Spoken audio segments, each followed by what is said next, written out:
So we're going to move on to our front pocket. So if you have your main exterior panel folded in half, you can see there's an aperture on the top, which is our main aperture, and then this one underneath, the shorter one, which is our front pocket, and that's what we're going to do now.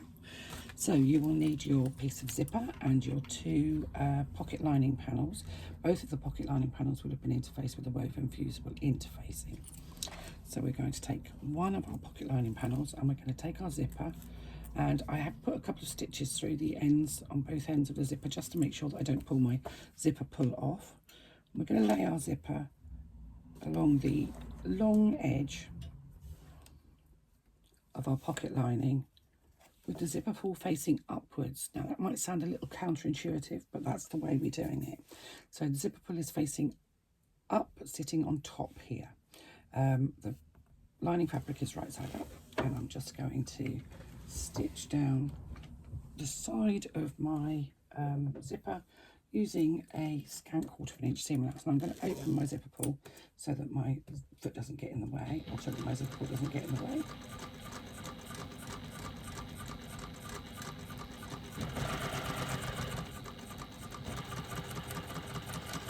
And as I come down towards the zipper pull, I'm just going to raise my foot, move the zipper pull out of the way, lower my foot, needle is left in so it doesn't lose my place. And you can see our zipper is fully attached. I'm going to take my second lining piece, lay it right side up on the table, and with the first piece, I'm going to pull my zipper out from underneath. And you can kind of finger press it a bit if you want to, just to kind of flatten it out. I'm going to lay the zipper again. Oh, what I should have said was when you lay your zipper on there, you want your zipper with the pull on the closed zipper to the left. That means you'll be able to open it left to right on the finished bag. If you're left-handed, then do it the other way around. So I've opened up that zipper from the first lining panel, and I'm going to lay it again on top of the second lining panel, matching that long edge. I'm also matching the sides. Now the sides should be perfectly together. The bottom won't be. There will be an overlap. There will be one side that's longer than the other. That's perfectly normal. Add a clip just to hold everything in place. And you're going to do exactly the same thing again. You're going to stitch from one end to the other, securing the zipper onto the lining panel using a scant 1/4 inch seam allowance.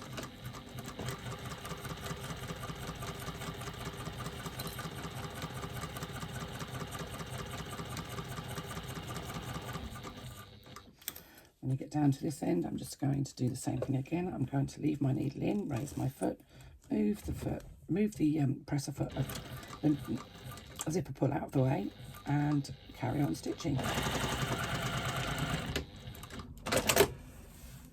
And there we have one zipper fully attached. Let me grab my pressing mat. And what we're going to do is we're going to open up those panels. So you have the back of or the wrong side of the fabric showing upwards, but your zipper is right side up. And what we want to do is we want to press out these seams where the side of the zipper is. So use your fingers and press out those seams. Now you can easily iron on a nylon zipper. It's not going to melt. Well, it would do if you put your iron on it and left it on there and went for a cup of tea, but it's a general rule of thumb, as long as you keep your iron moving, it's not going to melt it. If, however, you're using a metal zipper for this, you must beware, because metal zippers do get very hot, and 3rd-degree burns from a zipper leave really the most bizarre scars on your hands. So once you've pressed one side, it's always a good idea to turn over and press the other side, because what you don't want is any little puckers on this part here, because this is what's going to show inside of your pocket. And you don't want that. You don't want puckers, you don't want gathers at the top there. So I know it's a pocket lining, but it's really important that everything looks good, even the inside. So there we are. That's all pressed and lovely. Now I'm just going to move my zipper pull in a little bit so it's not right on the edge. I'm going to take my pocket linings and then going to lay them on the table so that the zipper pull is facing upwards. So the actual pocket linings are facing down, but the zipper pull is facing upwards. And I'm going to place my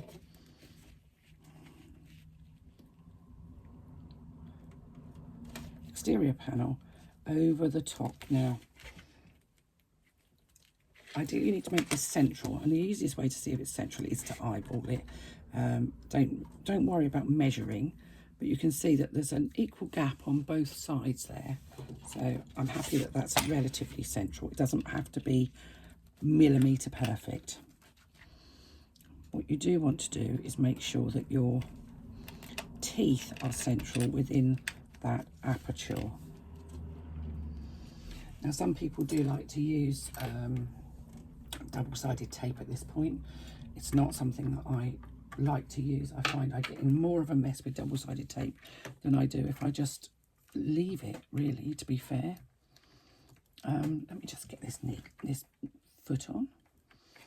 So we're going to change to a zipper foot, if you have one, or a narrow foot, or in this instance my Teflon foot that I use on my machine is actually, it claims to be, or it was sold to me as a cording foot.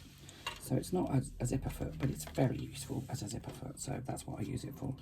So you're going to stitch, once you've got this zipper right perfectly central in that aperture, or the teeth are perfectly central in this aperture, you're going to stitch all the way around the outside of the zipper aperture using an 1/8 inch seam allowance.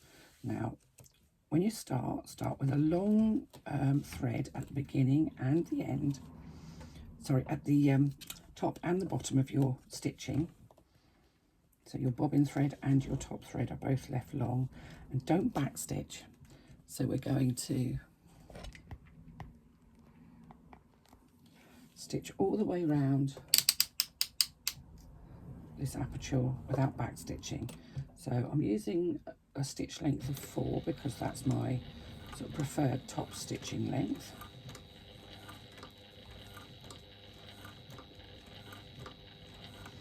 Take it nice and slowly.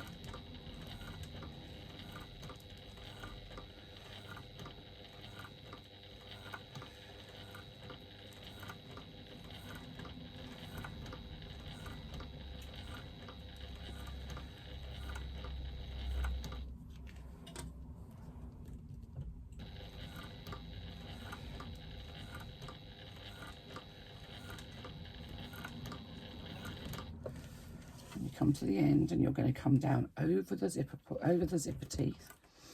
You may want to hand crank. Your needle should slip easily between the layers of, no, it's not quite enough, the teeth of the zipper. You shouldn't have any huge problems going over a nylon zipper. So having gone all the way down, all the way this end and down there, I'm now going to come back along the bottom of the zipper.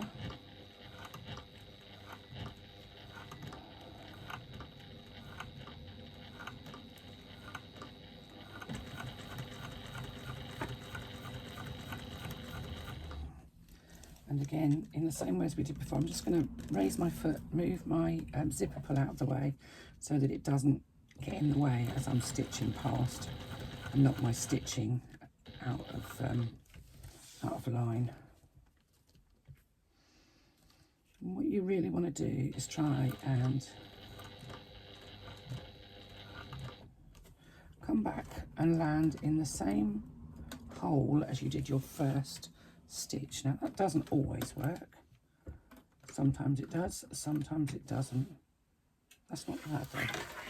Pull your work out, leaving long threads at both ends. Now, have I got my self-threading needle here? I appear to have one, so that's good. So what I'm going to do on the front here is I have the 2 threads that I had at the beginning So one that was my first thread from the starting my stitching, one that is my last thread when I finish my stitching. I'm going to use a self-threading needle, and I'm going to pop both of those thread ends back through the last hole. So there's no, it's difficult to see because I've used a self-coloured thread, but there's no obvious start and finish to my stitching. And then on the back I have 2 bobbin threads, and I'm just going to take those threads from the bobbin and tie them with the threads from the top. You won't see this inside of the pocket, it's not visible. You can either just trim those threads off and leave about 1/4 inch, and if you're worried that they might show, you can use a little tiny bit of glue stick to kind of push them flat towards the zipper tape, or you can take them with a self-threading needle again and pop them through the lining so that they actually, the thread ends are no longer visible anywhere.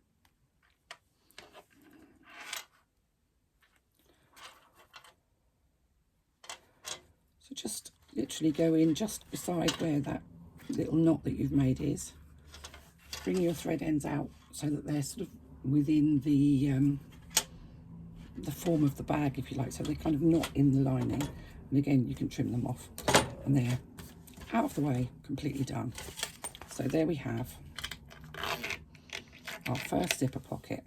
The lining is the pocket, the zipper is now secured. So we're going to turn our work over. Now you can see one of the lining panels almost hits the bottom. In fact, it's probably just over the bottom, depends how accurate your seam allowance was or your pressing was. And I'm going to bring that second lining panel down over the top of the first. And there you can see that, let's just move that a bit. You can see that overlap that we had before. And what we're going to do is we are going to trim off that extra, it's about 1/2 inch from the bottom. And now our pocket linings are sitting perfectly within the exterior of the bag. I'm just changing my foot again.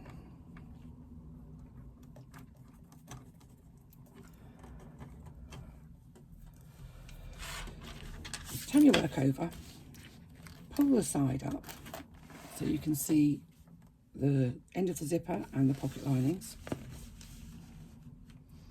and you're going to stitch around the exterior of that pocket.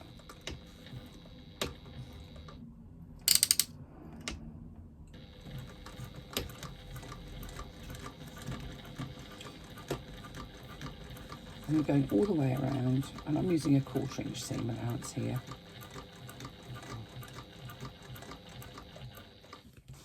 So we've gone down the side.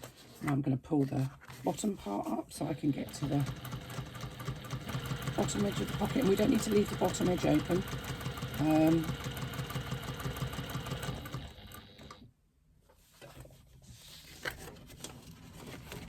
And then back up.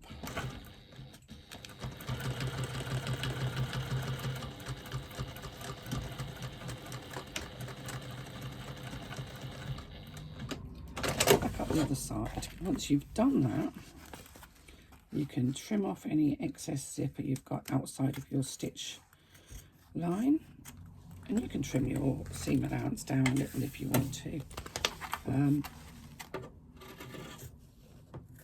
I wouldn't take it any more than 1/8 inch, but it just removes any bulk from inside of this this little